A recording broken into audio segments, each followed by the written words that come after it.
సుబ్రహ్మణ్య కార్తికేయుని జననము, దేవసైన్యాధిపత్యం వహించుట.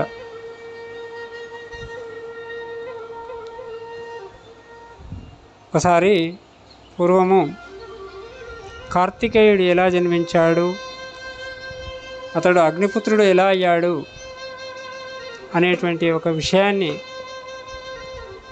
ధర్మరాజు అడిగినాడట మార్కండేయ మహర్షిని. అప్పుడు ఆ మార్కండేయ మహర్షి అంటున్నాడు, కురునందన వినుము, బుద్ధిమంతుడైనటువంటి కార్తికేయుని యొక్క జన్మ వృత్తాంతం చెప్తాను. పూర్వకాలంలో దేవాసురులు తమలో తాము పట్టుదలగా యుద్ధాలు చేస్తూ ఉండేవారు. అంటే నేను గొప్ప అంటే నేను గొప్ప, మా సైన్యం గొప్ప అంటే మా సైన్యం గొప్ప అని యుద్ధాలు చేస్తుండేవాళ్ళు. ఆ యుద్ధాలలో ఎప్పుడు కూడా ఘోరాకారులై అసురులే దేవతలపై విజయం పొందుతూ ఉండేటువంటి వారు. ఇంద్రుడు మాటిమాటికి తన సైన్యం నష్టమవడం చూసి మానస పర్వతం మీదకి వెళ్ళి ఒక శ్రేష్ఠుడైనటువంటి సేనాపతిని పొందాలని ఆలోచించసాగాడట. ఇంతలో అతనికి చెవులకు ఒక స్త్రీ ఆర్తనాదం వినపడింది. ఆమె అయ్యో ఎవరైనా ఉంటే పరుగున వచ్చి నన్ను రక్షించండి అని పదే పదే అరుస్తుందంట. ఆ మాటలు విని ఇంద్రుడు ఆమె దగ్గరికి వెళ్ళి, భయపడకుము, నీవు భయపడవలసిన అవసరం ఏమీ లేదు, నీవు ఎవరమ్మా అని, నువ్వు ఎవరు అని చెప్పేసి అడుగుతున్న సమయంలో అప్పుడే కేశి దైత్యుడు అనేటువంటి ఒక రాక్షసుడు అక్కడ కూడా వచ్చాడట. వచ్చి ఆ కన్యను చేతిలో పట్టుకొని వెళ్ళిపోసాగాడు.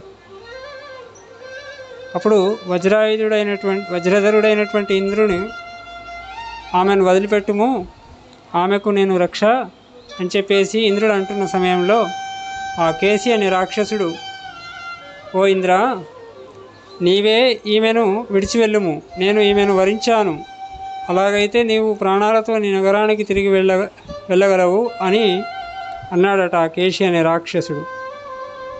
అలా అంటూనే తన చేతిలో ఉన్నటువంటి గదను ఇంద్రుడిపైకి విసిరాడట. కానీ ఇంద్రుడు వజ్రాయుధంతో దానిని మధ్యలోనే ఖండించి వేశాడు. దానితో మిక్కిలి కోపించినటువంటి ఆ కేశి అనే రాక్షసుడు కొండరాయిని ఇంద్రుని మీదకి విసిరాడంట.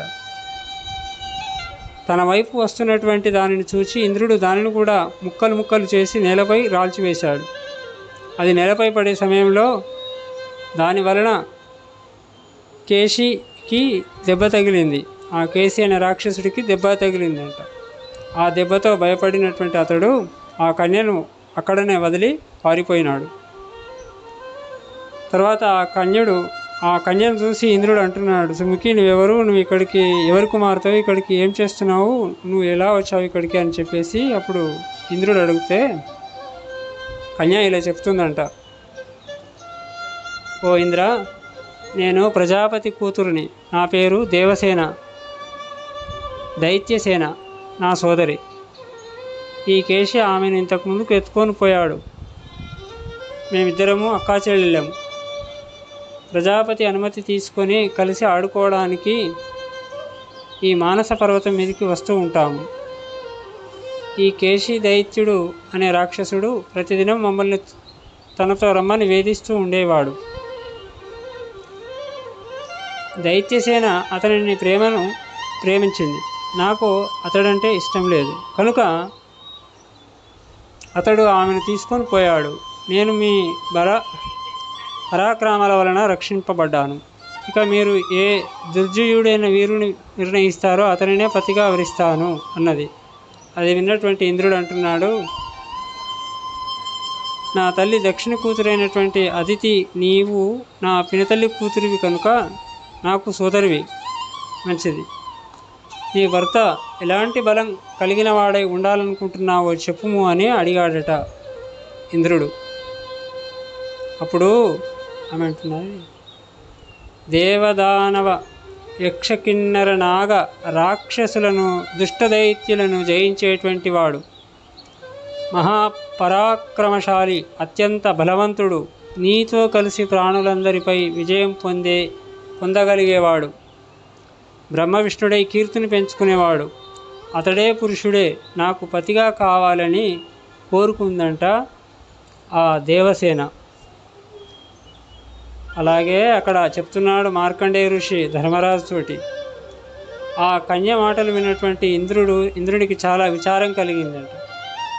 ఆమె అడిగిన లక్షణాలున్న వరుడు ఎవరూ కనిపించడం లేదు. అతడు ఆమెను వెంట పెట్టుకొని బ్రహ్మ వద్దకు తీసుకొని వెళ్ళాడట. బ్రహ్మలోకానికి వెళ్ళి బ్రహ్మను చూసి, దేవా, మీరు ఈ కన్యకు ఎవరైనా సద్గుణుడు శూరుడు అయినటువంటి వరుణ్ణి సూచించగలరు అని అడిగాడట బ్రహ్మను. అప్పుడు ఆ బ్రహ్మదేవుడు అంటున్నాడట, ఈమెను గూర్చి నీవు ఎలా ఆలోచిస్తున్నావో నేను కూడా అలాగే ఆలోచిస్తున్నాను. అయితే అగ్ని వలన ఒక మహా పరాక్రమవంతుడైనటువంటి వాడు పుడతాడు, అతడే ఈ కన్యకు భర్త అవుతాడు, నీ సైన్యానికి కూడా అతడే అధిపతిగా ఉంటాడు అని బ్రహ్మదేవుడు చెప్పినాడట. ఆ మాటలు విన్నటువంటి ఇంద్రుడు అతనికి సాష్టాంగంగా నమస్కరించి ఆ కన్యను వెంట పెట్టుకొని పోయి వశిష్ఠ్యాది బ్రహ్మర్షులు దేవర్షులు ఉండే చోటికి వెళ్ళాడట. ఆ రోజులలో మహర్షి గణాలు చేసే యజ్ఞాలకు దేవతలు స్వయంగా వచ్చి తమ భాగాలు స్వీకరిస్తూ ఉండేవారు. అగ్నిదేవుడు, సహాదేవుడు అట్లా. ఆ ఋషులు ఆవాహన చేసిన మీదట ఆ యజ్ఞం చేస్తున్నటువంటి సమయంలో అగ్నిదేవుడు కూడా అక్కడికి వచ్చాడట ఆ స్వహాకారాలను తీసుకోవడానికి. ఆ ఋషులు మంత్రోచ్చరణ పూర్వకంగా ఇచ్చినటువంటి ఆహుతులను తీసుకొని వేరువేరుగా ఆయా దేవతలకు ఇవ్వసాగాడట. ఆ సమయంలో ఋషిపత్నుల రూపాలను చూసి, ఆ ఋషుల యొక్క పత్నుల యొక్క రూపాలు చూసి అగ్నిదేవుని యొక్క మనసు చెలించిందంట. ఇంతగా మనసుకు నచ్చ చెప్పుకున్నా ఆ కామవేగాన్ని అరికట్టలేకపోయాడట అగ్ని. ఋషిపత్నులు పరిశుద్ధ హృదయులు, పతివ్రతలు కాబట్టి అతనికి ఆ కామాగ్నిని చలార్చుకునే ఏ అవకాశం లభించడానికి ఆస్కారం లేకుండా పోయిందట. అందువలన అగ్నిదేవుడు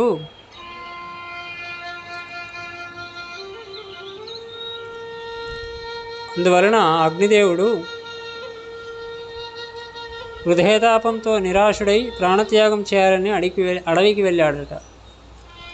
అగ్ని భార్య అయినటువంటి స్వహాదేవికి తన భర్త ఋషిపత్నులను మోహించి కామసంతుష్టుడై అడవిలోకి వెళ్ళాడని తెలిసింది. ఆమె తానే ఋషిపత్నుల రూపాలను ధరించి అతనికి తన యందు ప్రేమ పెరుగుతుందని, తమ కామవాసాలను ఫలిస్తాయని ఆమె తలపోసాగిందట. ఇలా ఆలోచించి ఆమె ముందుగా అంగీరసముని భార్య రూపమున శీలవతి అయినటువంటి శివ అనే ఆమె యొక్క రూపాన్ని ధరించింది. అగ్నిదేవుని వద్దకు వెళ్ళి, అగ్నిదేవా, నేను కామాగ్నిలో వేగిపోతున్నాను, నా కోరిక తీర్చు, నీవు అలా చేయకపోతే నా ప్రాణాలు నిలవవు, నేను మహర్షి అంగీరుని భార్య శివను అన్నదట. అగ్ని చాలా సంతోషంగా ఆమెతో కలిశాడంట. సహాదేవి అతని వీర్యాన్ని చేతిలోకి తీసుకొని ఒక బంగారు కుండలో ఉంచిందట. ఆమె అలా సప్తర్షుల ప్రతి ఒక్కరు భార్య రూపాన్ని ధరించి అగ్నికి కామశాంతి కలిగించింది. కానీ అరుంధతి యొక్క తపస్సు ప్రాతిపత్య ప్రభావం వలన ఆమె రూపాన్ని మాత్రం ధరించలేకపోయింది. ఈ రీతిగా కామతప్తురాలైనటువంటి స్వాహాదేవి పాడ్యమి నాడు 6 సార్లు అగ్నివీర్యాన్ని అదే సువర్ణ ఘటంలో ఉంచిందట. అందులో నుండి ఋషిపూజితుడైనటువంటి ఒక బాలుడు పుట్టాడు. స్థలితమైనటువంటి వీర్యం నుండి పుట్టడం వలన అతనికి స్కందుడు అనేటువంటి పేరు వచ్చింది. వీర్యం నుండి పుట్టడం వలన అతనికి స్కందుడు అనే పేరు వచ్చిందంట. అతనికి 6 తలలు, 12 చెవులు, 12 కన్నులు, 12 భుజాలు, ఒక మెడ, ఒక పొట్ట ఉన్నాయి. అతడు విధియనాడు అభివ్యక్తుడైనాడు, తదియనాడు శిశువుగా మారాడు. చవితినాడు అవయవాలు ఏర్పడ్డాయి. ఎరుపుతో కూడినటువంటి ఎర్రని మేఘంతో ఆవరింపబడినటువంటి ఆ బాలుడు అరుణవర్ణపు మేఘాలలో ప్రకాశించే బాలసూర్యుని వలె కనిపించాడట. త్రిపురాసుర సంహారి అయినటువంటి మహాదేవుని విడిచిపెట్టినటువంటి దైత్యులను సంహరించే అతిపెద్ద గగురుపాటాలు కలిగించే ఇంటికి స్కందుడు పైకెత్తి భీషణ సింహనాదంతో ఉల్లోకాలలో చరాచర జీవజలాన్ని అంతటిని కూడా మూర్ఛిల్ల వేశాడట.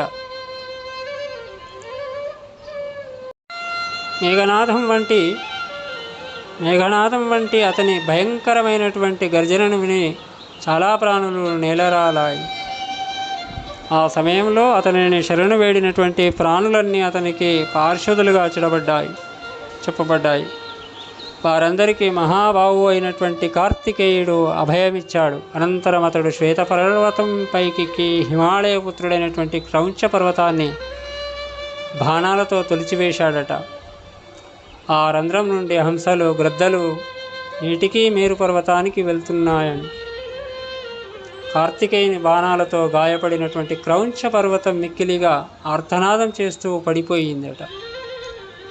ఆ పడిపోయినటువంటి మిగిలిన పర్వతాలన్నీ పెద్దగా అరవసాగాయట. ఆ పర్వతాలు మిక్కిలి ఆర్తితో కూడినటువంటి ఆ పర్వతాల ఘోషను విని కూడా కార్తికేయుడు చలించలేదట, భయపడలేదట. పైగా ఒక శక్తిని చేతిలోకి తీసుకొని సింహనాదం చేయసాగాడట కార్తికేయుడు.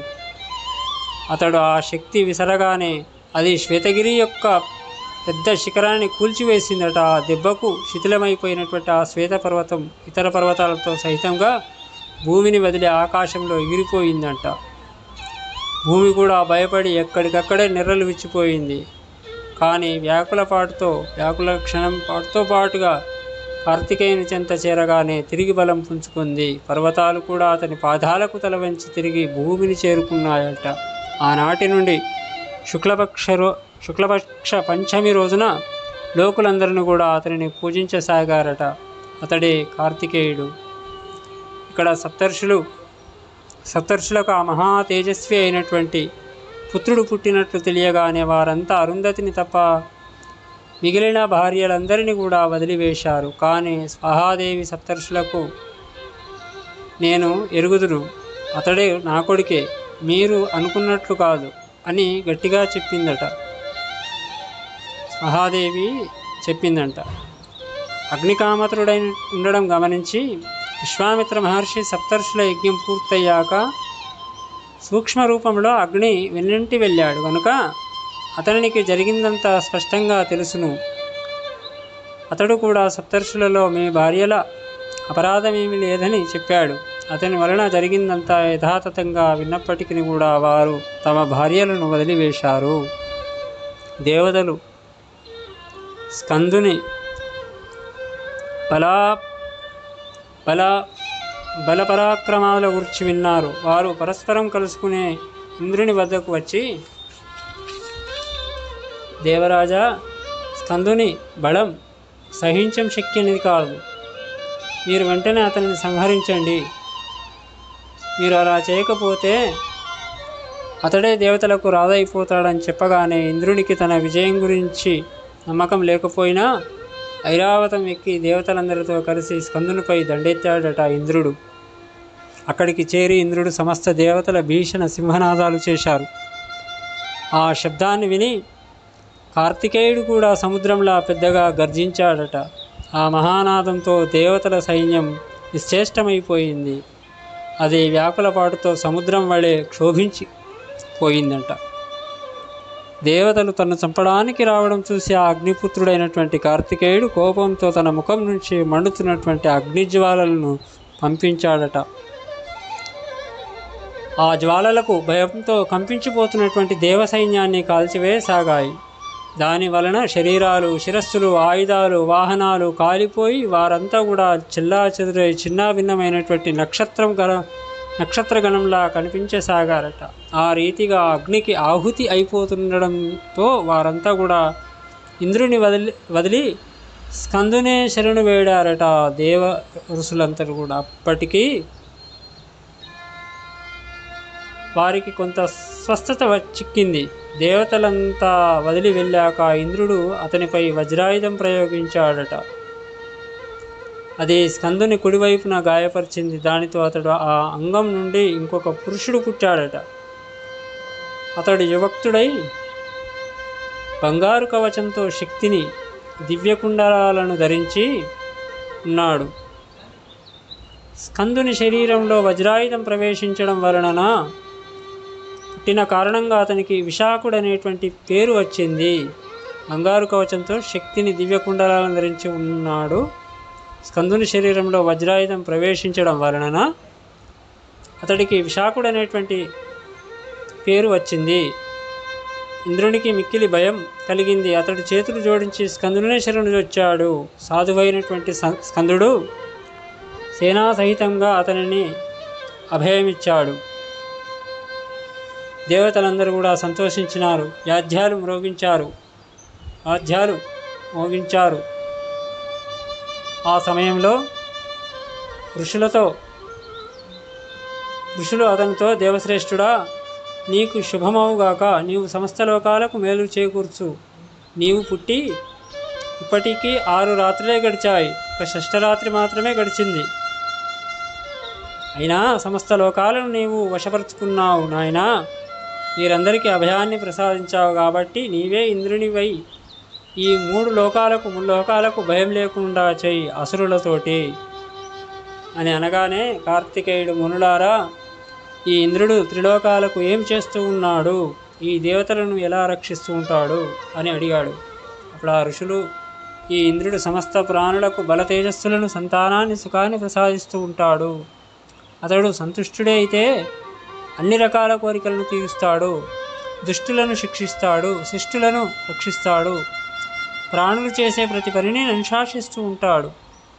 సూర్యుడు లేనప్పుడు సూర్యునిగాను, చంద్రుడు లేనప్పుడు చంద్రుడిగాను ప్రకాశిస్తూ ఉంటాడు. ఇదే రీతిగా వేరు కారణాల వల్ల అగ్ని, పృథివీ, వాయువు జలంగా కూడా అవుతూ ఉంటాడు. ఇతనికి అమితమైనటువంటి శక్తి ఉన్నది ఇంద్రునికి. కాబట్టి ఈ పనులన్నీ అతడే చేయవలసి ఉంది. వీరుడా, నీవు కూడా చాలా బలవంతుడవు కాబట్టి నీవు మాకు ఇంద్రుడివి కా అన్నారు. అప్పుడు ఆ ఇంద్రుడు కూడా, మహాబాహు, నీవు ఇంద్రుడివి అయి మాకందరికీ సుఖాన్ని ప్రసాదింపు. నీవు నిజానికి ఈ పదవికి యోగ్యుడవు కాబట్టే ఇప్పుడే నిన్ను అభిషేకించుకో అన్నాడు. దానికి బదులుగా స్కందుడు ఈ విధంగా అంటుండు, శుక్రుడా, నీవు నిశ్చింతగా త్రిలోకాలను పరిపాలించు. నేను నీ సేవకుడను. నేను ఇంద్ర పదవి కోరుకోవడం లేదు అన్నాడు. ఇంద్రుడు అంటున్నాడు, ఓ వీరుడా, నీ బలం అద్భుతమైనది. నీ పరాక్రమానికి చకితులైనటువంటి ప్రాణులు నన్ను చిన్నచూపు చూస్తారు. అంతేకాదు, వారు మన మధ్య భేదం కలిగించడానికి అనేక ప్రయత్నాలు చేస్తారు. ఈ రీతిగా అభిప్రాయ భేదం వచ్చినప్పుడు నీకు నాకు యుద్ధం తప్పదు. కాబట్టి నా నిశ్చయం ప్రకారం అందులో నీకే విజయం లభిస్తుంది. కాబట్టి నీవే ఇంద్రుడవు కా. ఇక దీని గురించి ఏమీ ఆలోచించకు అన్నాడు స్కందుడు. అప్పుడు ఆ శక్ర, ఈ ముల్లోకాలకు నాకు కూడా నీవే రాజువి. చెప్పండి, మీరు ఆజ్ఞాపించిన పని ఏమి చేయను నేను అని అడిగాడు. దానికి ఇంద్రుడు, సరే, నీవు చెప్పినట్లుగా నేనే ఇంద్రుడిగా ఉంటాను. నిజంగా నీవు నా ఆజ్ఞ పాటించదలుచుకుంటే విను. నీవు దేవసేనాపతి పదవికి అభిషిక్తుడవుకా. స్కందుడు అంగీకరిస్తూ, సరే, మంచిది అని చెప్పేసి ఆ దానవుల యొక్క వినాశనం, దేవతల ప్రయోజన సిద్ధి, గోబ్రాహ్మణుడైతం కొరకు మీరు సేనాపతి పదవి అందు నన్ను అభిషిక్తుని చేయండి అని అన్నాడట. సరే అని అన్నారు. అప్పుడు మార్కండేయ ఋషి చెప్తున్నాడు ధర్మరాజుతోటి, స్కందుడు ఇలా తన అంగీకారం తెలుపగానే ఇంద్రుడు సమస్త దేవతలతో కూడి అతనిని సేనాపతిగా చేశాడు. ఆ సమయంలో మహర్షులందరూ కూడా అతనిని పూజించారు. తలపై బంగారు ఛత్రం అమర్చాడు. అంతట్లో అక్కడ పార్వతీ సమేతుడైనటువంటి పరమేశ్వరుడు కూడా వచ్చి విశ్వకర్మచే తయారు చేయబడినటువంటి ఒక మాలను స్వయంగా అతని మెడలో వేశాడట. అతని మెడలో వేయగానే ఒక దివ్యకాంతిగా వెలిగినాడట సుబ్రహ్మణ్యుడు. అగ్నిదేవుడు ఒక పక్షిని కూడా ఇచ్చినాడట. దాని యొక్క కాళాగ్ని వంటి ఎర్రని కళ ధ్వజం ఎప్పుడూ అతని రథం మీదే ఎగురుతూ ఉంటుంది. ఎర్రని యొక్క ధ్వజం, ఒక ఎండా లాంటిది కూడా అతడికి వేశాడట. సమస్త ప్రాణుల యొక్క చేష్టలను, కాంతిని, శాంతిని, బలాన్ని, దేవతల యొక్క విజయాన్ని పెంపొందింపజేసే శక్తి స్వయంగా దేవతలకు ఎటువంటి శక్తి ఉంటుందో అటువంటి శక్తి దేవి అతని ఎదురుగా వచ్చి అతనిని అధీనమైందంట. అతని పుట్టుకతోటే ఉత్పన్నమైనటువంటి కవచం అతని శరీరానికి చేరింది. ఆ యుద్ధ సమయంలో స్వయంగా ఆవిష్కృతమైంది. పుట్టుకతోటే స్కందునితో శక్తి, ధర్మం, బలం, తేజం, కాంతి, సత్యం, ఉన్నతి, బ్రాహ్మణ్యత, అసమ్మోహనం, భక్తరక్షణ, శత్రు సంహారం, లోకరక్షణ, ఈ అన్ని గుణాలన్నీ కూడా అతనిలో చేరిపోయినాయట. అందుచేత అతడు కార్తికేయుడైపోయినాడు. దేవసేనలను వచ్చి నిల్చొని మీరే మాకు పత్ని అని అన్నారట. అతడు వారిద్దరిని చేపట్టి వారిని సమ్మోహనితుడై వారికి అందరికీ అభయం ఇచ్చాడు. అప్పటి నుంచి ఇంద్రునికి కేశి రాక్షసుని చేతుల నుండి విడిపించినటువంటి దేవసేన గుర్తుగా వచ్చిందంట.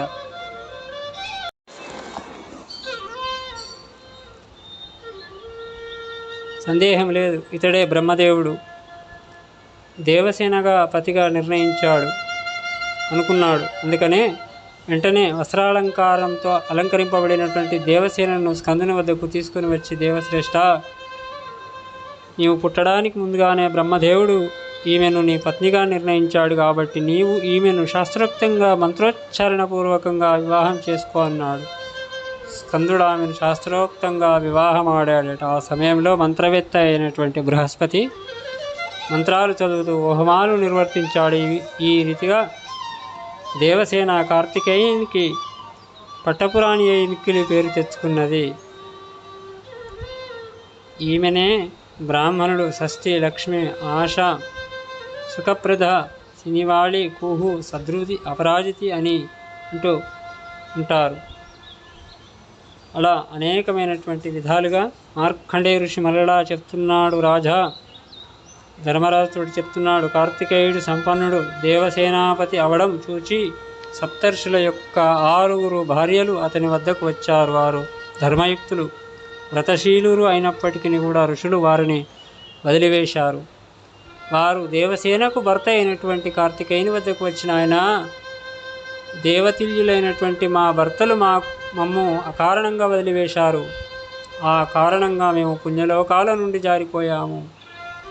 మాకే నీవు పుట్టావని ఎవరో వాళ్లకు చెప్పారు కాబట్టి మేము చెప్పే వాస్తవానికి నీవు మమ్మల్ని రక్షించుము అని ఆ ఋషుల యొక్క భార్యలందరూ కూడా ఆ సుబ్రహ్మణ్యుడి దగ్గరికి వచ్చినారు. నీ దయ వలన మాకు అక్షయం, స్వర్గం ప్రాప్తిస్తుంది, అంతేకాదు మేము నిన్నే పుత్రునిగా కోరుకుంటున్నాము అని ప్రార్థించారు. వెంటనే స్కందుడు, నిర్దోష్టులైనటువంటి పూజ్యురాండ్రా, మీరు నాకు తల్లులు, నేను మీ పుత్రుడిని, అంతేగాక నీకు ఇంకా ఏదైనా కోరిక ఉంటే అది కూడా నెరవేరుతుంది అన్నాడు. కార్తికేయుడు ఈ రీతిగా తన తల్లులకు ప్రీతి కలిగించినప్పుడే స్వహాదేవి కూడా అతనితో, నీవు నా అవరాస పుత్రుడివి, నీవు నాకు ఒక అత్యంత దుర్లభమైన ప్రియకార్యం చేయాలి అన్నది. ఇప్పుడు స్కందుడు నీ కోరిక ఏమిటో చెప్పు అన్నాడు. స్వహాదేవి అంటున్నది, నేను దక్ష ప్రజాపతికి అనుగు కూతురుని. చిన్నప్పటి నుండి అగ్నిదేవునిపై నాకు అనురాగం, కానీ అగ్నిదేవుడు నా అనురాగానికి పూర్తిగా గుర్తించలేదు. నేను నిరంతరం అతనితో కలిసే ఉండాలని కోరుకుంటున్నాను అని అన్నదట. అప్పుడు స్కందుడు అంటున్నాడు, బ్రాహ్మణుడు హవ్యకావ్యాలు జరిపేటప్పుడు మంత్రశబ్ద శుద్ధమైన పదార్థాలను స్వహ అని పలికిన తర్వాతనే అగ్నిలో హోమం చేస్తారు కళ్యాణి. ఈ రీతిగా అగ్నిదేవుడు ఎప్పుడు నీతో కూడి ఉంటాడు అని వరమిచ్చాడు. ఆ మాటలు ఆమెను పూజించాడు స్కందుడు. అలా చెప్పి ఆమెను పూజించాడు. దాంతో ఆమెకు చాలా సంతోషం కలిగింది. తిరిగి ఆమె అగ్నితో కలిసి స్కందుని పూజించింది. అనంతరం బ్రహ్మదేవుని స్కందునితో, నీవు నీ తండ్రి త్రిపురాసుర సంహారకుడు అయినటువంటి మహాదేవుని వద్దకు వెళ్ళు, ఎందుకంటే సమస్త లోకాల హితం కోరి రుద్ర భగవానుడు అగ్నిలోను ఉమాదేవి స్వహాదేవి యందు ప్రవేశించి నీకు జన్మనిచ్చారు. ఆ ఇద్దరు కూడా నీకు జన్మనిచ్చారు అని చెప్పేసి బ్రహ్మదేవుడు చెప్పగానే వెంటనే బ్రహ్మ మాటలు విని కార్తికేయుడు అలాగే అని చెప్పేసి మహాదేవుని వద్దకు వెళ్ళాడు. మార్కండేయుడు చెప్తున్నాడు అక్కడ ధర్మరాజుతోటి, ఇంద్రుడు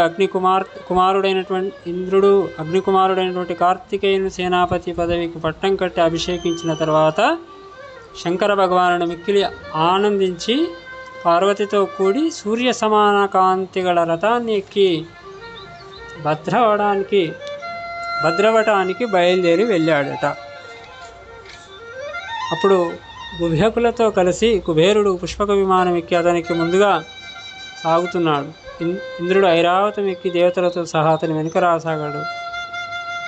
అలా శివుని గణమంతయ్య కూడా అతనికి కుడివైపు వసువులతో రుద్రులతో కూడినటువంటి దేవసేన ఉంది, అనంతమైనటువంటి దేవసేన ఉంది. యముడు కూడా మృత్యుతో కలిసి అతని వెన్నింటి నడుస్తున్నాడట శివుని వెంబడి.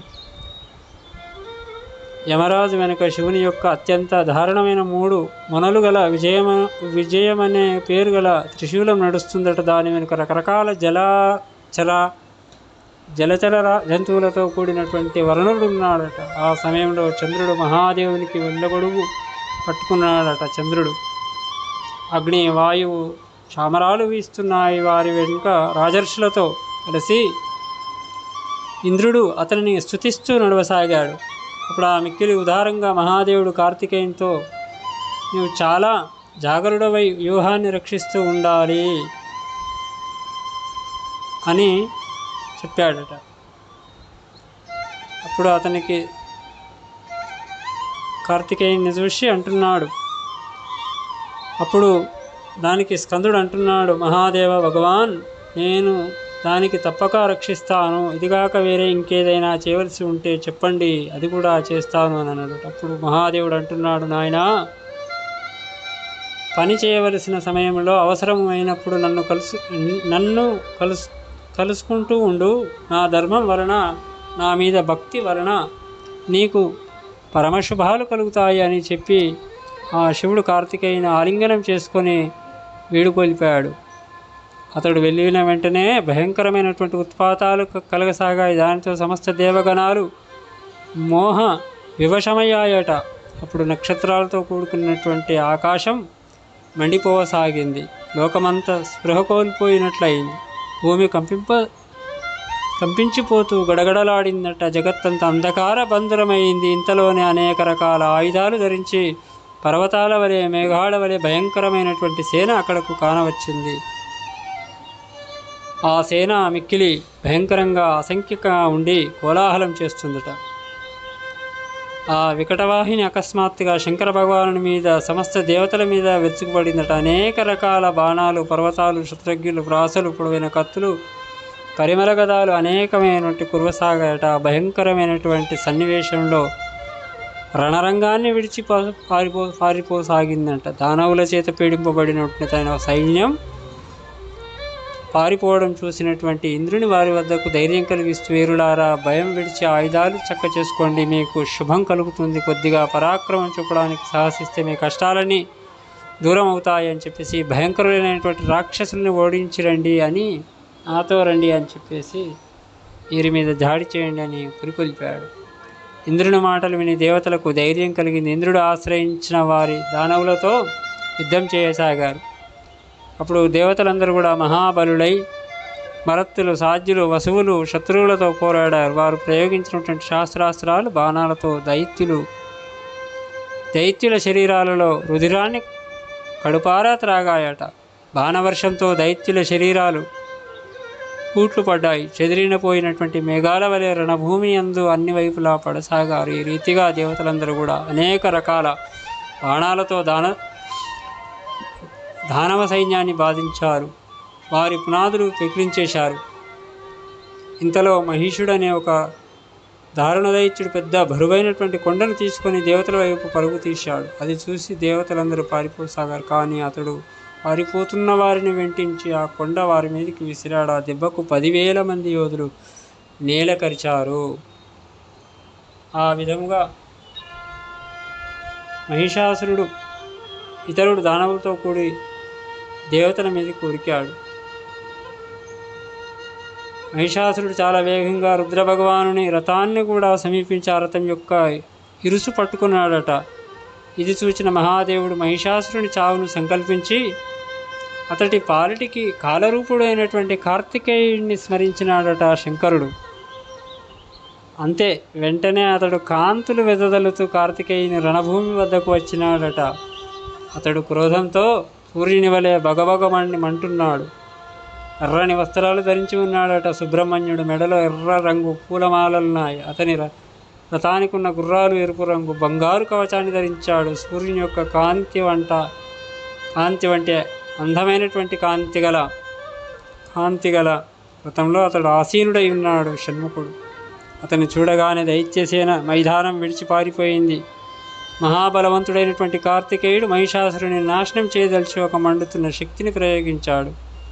అది రివ్వున తీసుకొని పోయి అతనికి పెద్ద శిరస్సును ఖండించి వేసింది. శిరస్సు ఖండించబడగానే మహిషాసురుడు ప్రాణాలు కోల్పోయి నేలకు ఒరిగాడు.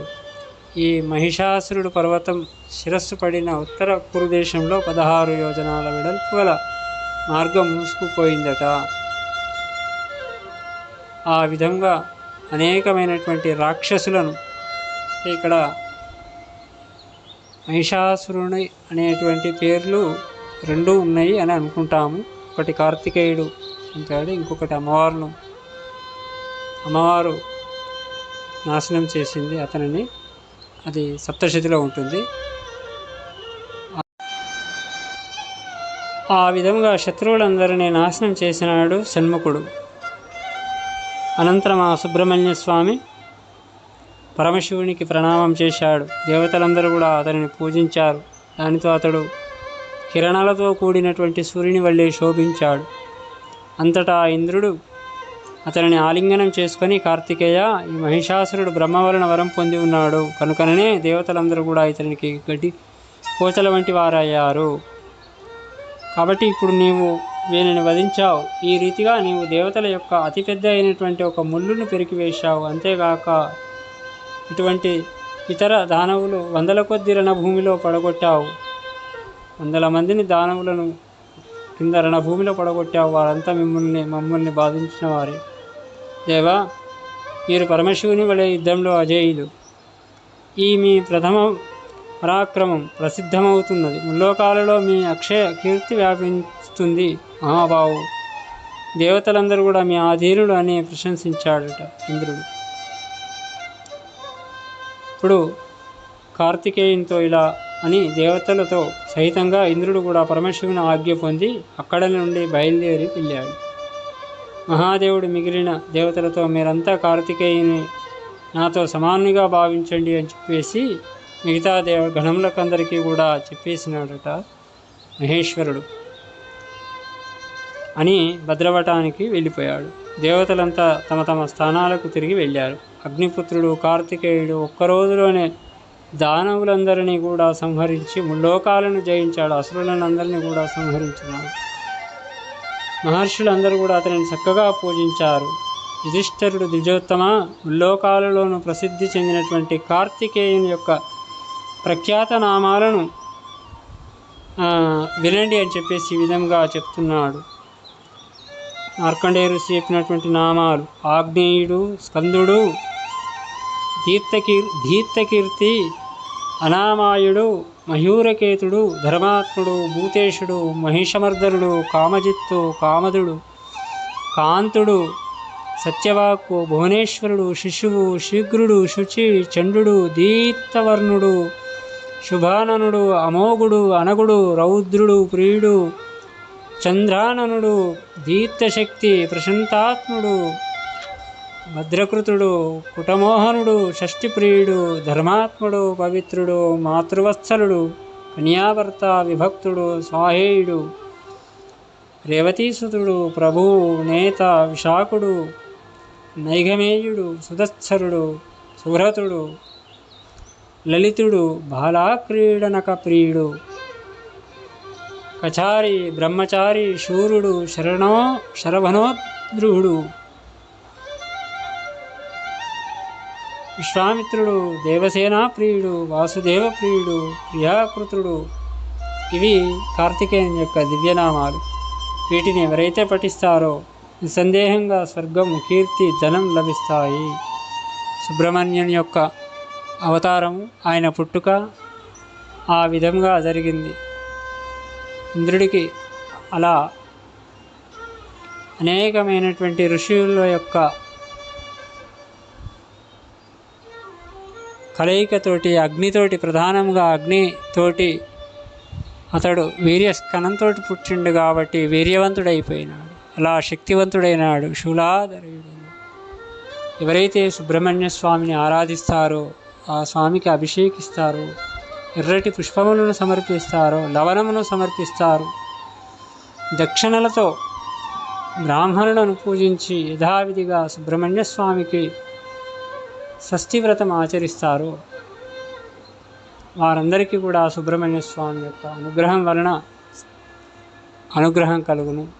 రోగబాధలు ఉన్నటువంటి వారికి రోగబాధలు విముక్తి, రుణబాధలు ఉన్నవారికి రుణబాధలు విముక్తి, పెళ్లిగాని కన్యకామణులకు సుబ్రహ్మణ్య స్వామి యొక్క ఆరాధన వలన శీఘ్రముగా వివాహము, అపజయాలను కూడా తొలగించి సమస్త శుభాలను, విజయాలను చేకూర్చేటువంటి స్కందుడు యొక్క ఆరాధన చాలా ముఖ్యమైనటువంటిది. అలా సుబ్రహ్మణ్య స్వామి వారి యొక్క అనుగ్రహం పొందుటకు ఈ యొక్క కథను శ్రద్ధగా చదివినను విన్నను కూడా వారందరికీ కూడా ఆ స్వామివారి యొక్క అనుగ్రహం సిద్ధిస్తుంది. హరి ఓం స్వస్తి.